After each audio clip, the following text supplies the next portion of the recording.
ಈಗ ಬೆಂಗಳೂರಿನ ಇತರ ಸುದ್ದಿಗಳನ್ನ ಫಟಾಫಟ್ ಅಂತ ನೋಡೋಣ ಜಸ್ಟ್ ಫನ್ನಲ್ಲಿ.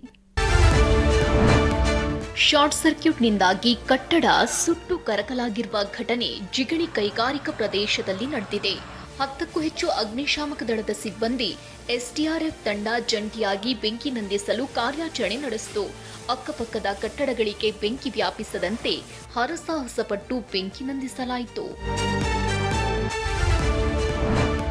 ಕಿಡ್ನಾಪ್ ಕೇಸ್ನಲ್ಲಿ ಅರೆಸ್ಟ್ ಆಗಿರುವ ಮಾಜಿ rowdy sheeter Magadi Manja and ಗ್ಯಾಂಗ್ನ ಕೃತ್ಯ ಒಂದೊಂದಾಗೆ ಬಯಲಾಗ್ತಿವೆ.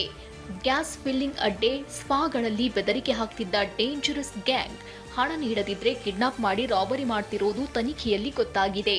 ಕಿರಾತಕರ ಗ್ಯಾಂಗ್ 1.5 ಕೋಟಿ ರೂಪಾಯಿ ವಸೂಲಿ ಮಾಡಿದ್ದು, ಮೂವರನ್ನ ಬ್ಯಾಡರಹಳ್ಳಿ ಪೊಲೀಸರು ಬಂಧಿಸಿದ್ದಾರೆ.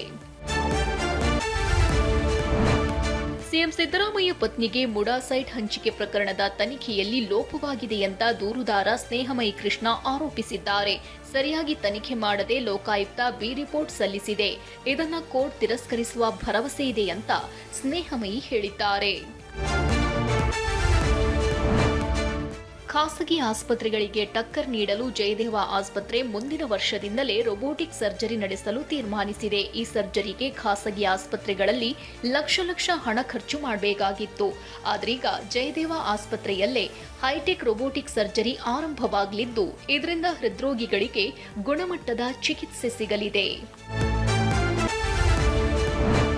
ವಿಧಾನಸಭೆಯಲ್ಲಿ ಕರ್ನಾಟಕ ಬಾಡಿಗೆ ತಿದ್ದುಪಡಿ ವಿಧೇಯಕಕ್ಕೆ ಅನುಮೋದನೆಯಾಗಿದೆ. ಇನ್ಮೇಲೆ ಬಾಡಿಗೆ ಒಪ್ಪಂದದ ನೋಂದಣಿಯನ್ನ ಆನ್ಲೈನ್ನಲ್ಲೇ ಮಾಡಬೇಕು. ಶೀಘ್ರವೇ ಪೋರ್ಟಲ್ ಶುರುವಾಗಲಿದೆ. ಮಾಲೀಕರು ಮನೆ ಬಿಡಿಸಲು ಬಾಡಿಗೆದಾರರಿಗೆ 3 ತಿಂಗಳು ಮೊದಲೇ ನೋಟಿಸ್ ಕೊಡಬೇಕು. ವ್ಯಾಜ್ಯಗಳ ತ್ವರಿತ ಇತ್ಯರ್ಥಕ್ಕೆ ಫಾಸ್ಟ್ ಟ್ರ್ಯಾಕ್ ವ್ಯವಸ್ಥೆ ಜಾರಿ ಮಾಡಲಾಗುತ್ತೆ. ನಿಯಮ ಉಲ್ಲಂಘಿಸಿದ್ರೆ ಮೊದಲಿಗಿಂತ 10ರಷ್ಟು ದಂಡ ವಿಧಿಸಲಾಗುತ್ತೆ.